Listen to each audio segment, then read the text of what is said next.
అదే ఇప్పుడు ఒక ధర్నా లాగా మీరు చేసినారు కదా అక్కడ కోరుట్లలో. అవునవునండి. అవునండి.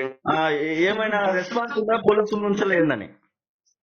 రెస్పాన్స్ అనేది ఏం లేదండి. ఇప్పుడు విషయం ఏంటి అంటే అక్కడ మేము ధర్నా చేసినాం, మా ఉమ్, బ్రదర్స్ అందరూ ఫ్యామిలీ అంతా ఉమ్, చేస్తే మా సిఐ గారు ఎస్ఐ గారు వచ్చి సో మేము మా వర్క్ మేము చేస్తున్నాం, జర మమ్మల్ని డిస్టర్బ్ చేయకండి, మీరు ఇట్లా చేస్తే కష్టం, ఉమ్, సో ఆయన ఖచ్చితంగా శిక్ష పడేటట్టు మేము చేస్తాం, ఉమ్. ఆయనకి ఉరి శిక్ష మాత్రం కన్ఫర్మ్ అని చెప్పేసిండు. ఓకే. సో వాళ్ళ మాట పరంగా మేము వాళ్ళకి రెస్పెక్ట్ ఇచ్చి మేము అక్కడి నుంచి వచ్చేసినాం ఉమ్, ఉమ్, ఉమ్. అట్లా. ఇంకా వాళ్ళ అమ్మ నాన్న వాళ్ళ మీద కూడా మీరు మాట్లాడుతున్నారు కదా, ఇప్పుడు కేవలం ఒక్కడిని మాత్రమే అరెస్ట్ చేసినట్టుగా తెలుస్తా ఉంది కదా, దాని గురించి. అవునండి. ఇప్పుడు ఉమ్, మెయిన్ వాళ్ళ అమ్మ కాబట్టి వాళ్ళ ఉమ్, అమ్మ వాళ్ళ బ్రదర్స్ ఎవరైతే కారణం ఉందో వాళ్ళు ఖచ్చితంగా వాళ్ళు మాకు అయితే వాళ్ళని శిక్షిస్తారా లేకపోతే మమ్మల్ని చూసుకోమంటారా ఇట్లా మేము అదే మాట్లాడినామండి వాళ్ళతో. ఉమ్, అట్లా విషయం అది. ఉమ్, మాకైతే న్యాయం చేస్తా అని చెప్పారు సార్లు వాళ్ళందరూ, సిఐ గారు ఎస్ఐ గారు ఉమ్. అందరు. ఎస్, అంటే ఒకవేళ బెయిల్ మీద బయటకు వచ్చిండు అనుకోండి, అప్పుడేంటి మీరు ఇప్పుడు 13 మంది అన్నదమ్ములు ఉన్నారు, చాలా ఇక గట్టిగా. బెయిల్ మీద బయటకు వచ్చిండు అంటే ఇక ఇప్పుడు మేము ఏమనుకుంటున్నాం అంటే ఉమ్, బెయిల్ మీద బయటకు వచ్చి ఆయన హ్యాపీగా తిరిగితే మాత్రం మేము మాత్రం సహించలేము, మా వల్ల కాదు, సో మేము చేసే ప్రయత్నం మేము చేస్తాం. ఉమ్, ఇక మా మీద కేసులు అయితే ఇక మేము జైలు పోతామంటే దానికి మేము రెడీగా ఉంటామండి.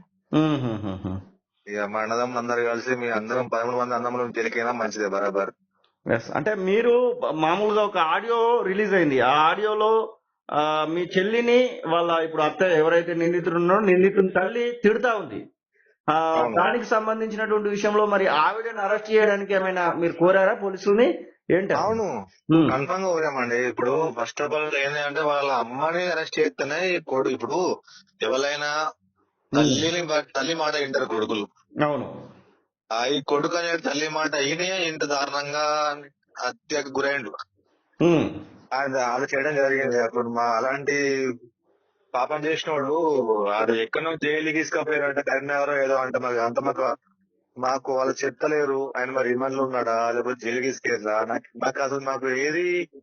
రిమైండ్ అయితే చేసినట్టున్నారు. ఉమ్, అదే అండి, ఇప్పుడు మాకు అదే అర్థమైతే లేదు, ఉమ్. కానీ మాకైతే న్యాయం జరగాలి. సో ఇదైతే మేము ఇప్పుడు అప్పుడు ధర్నా చేసినాం. పోలీసులు మీ దగ్గరికి వచ్చారు కదా, పోలీసులు ఈ రోజు మీరు కొరుట్లలో ధర్నా చేస్తూ ఉంటే వచ్చి ఫైనల్ గా వాళ్ళు ఏం చెప్తా ఉన్నారు, వాళ్ళకి సంబంధించినటువంటి విషయంలో వాళ్ళు ఏం చెప్తా ఉన్నారు, ఎలాంటి న్యాయం జరగడానికి అవకాశం ఉందని చెప్తా ఉన్నారు? ఖచ్చితంగా 100% ఉరిశిక్ష మాత్రం కన్ఫర్మ్ అంటారు. మాకు అది అయితే మాకు మా అంత ఉమ్, ఆనందంగా ఎవరు ఉండరు. ఓకే. ఎప్పుడైనా మీతో చెప్పుకునేదా కనీసం ఇట్లా ఏదో దానిలో ఉంగురం పోయింది అని చెప్పేసి ఆడియోలో వినపడతా ఉంది, ఉంగురం గురించి ఇట్లా తిడుతున్నారు నన్ను అది అని చెప్పేసి ఏమైనా చెప్పుకునేదా మీ చెల్లె మీతోని? మా చెల్లె మాతో ఏం చెప్పుకోదండి, ఎందుకంటే అదే అన్ని ఫేస్ చేస్తుంది. ఎందుకంటే మా చెల్లె మేము ఎంత ధైర్యంగా ఉంటామో మా చెల్లె కూడా సేమ్ అంత ధైర్యంగా ఉంటది. ఉమ్, అంటే నేనే సాల్వ్ చేసుకుంటా అని చెప్పి అంత అంత మొండిది మా చెల్లె. ఓకే. అందుకే అది ఏం చెప్పుకోదు. కానీ ఎంత చెప్పుకోకుండా ఎంత ప్రాణం పోయే పరిస్థితి దాకా ఉన్నా అంటే అది చెప్పుకోదు. అది నాకు ఇప్పటికీ బాధ మిగిల్చింది. అంటే ఇప్పుడు మీ పిన్ని బాబాయ్ వాళ్ళతో ఉంటున్నటువంటి ఆమెను ఇప్పుడు మర్డర్ చేశారు కదా. ఆ, అవును. సాధారణంగా ఇతను బయట నుంచి వచ్చాడా లేకపోతే ఏంటి అనే దానికి క్లారిటీ రావట్లేదు. అంటే ఒక 2-3 రోజులు బయటికి పోయి వచ్చాడా లేకపోతే యథావిధిగా రోజు ఉన్నట్టుగానే ఉండాలి ఆయన? లేదండి, రోజు ఉన్నట్టుగానే ఉన్నాడు, రోజు నమ్మించిండు, ఉమ్, రోజు అమాయకంగానే ప్రవర్తించిండు. ఉమ్, అదే అదే యాక్టింగ్ చేసిండు ఓకే. లాస్ట్ లో కూడా. ఉమ్, అసలు మా చెల్లెని మేము ఆ పర్సన్ లో చూసేంత వరకు ఆయన మాకు ఒక అమాయకుడే. ఓకే. తర్వాత చూసినాక అప్పుడు అర్థమైంది, అదే ఇంత మోసం చేసిన మమ్మల్ని అని చెప్పేసి. ఉమ్, ఉమ్. అంటే తను కొన్ని వీడియోలు పెట్టింది యూట్యూబ్ లో, ఇట్లా ఇంకొక అమ్మాయితో తిరగడానికి ట్రై చేస్తున్నాడని ఏదో పంచాయతీ పెట్టినట్టుగా ఇట్లా కొన్ని అది వీడియోలు. ఫ్రాంక్ అండి, అది జస్ట్ ఫ్రాంక్, అది పెట్టిన అన్నాడు. ఉమ్, అంటే అదొక ఫ్రాంక్ ప్లానంగా చేసారు అంతే, అంతేం లేదు. అలాంటి కోణం ఏమైనా ఉందా అని చెప్పి ఈ ఆయన ఆయనకు అలాంటి అంటే ఇది ఇప్పుడు ఆయనకు అలాంటివి ఉంటే ఫస్ట్ అప్పుడు ఆయన మా చెల్లెమ్మట వాడాడు. ఉమ్, సో ఈ పరంగా అయితే నేను ఏదైనా బరాబర్ చెప్పేస్తా, ఆయనకు అసలు అలవాట్లేదు. ఉమ్, కాకపోతే ఎంత మూర్ఖంగా చేసిందా అంటే మరి ఆయన మైండ్ లో ఏముందో ఏం పడ్డదో అది ఉమ్. మనం చెప్పరాదు. ఇప్పుడు కదా మా చెల్లె ప్రాణం పోయింది, మాకైతే ఇప్పుడు దానికి ఉరిశిక్ష జరగాలి. ఉమ్.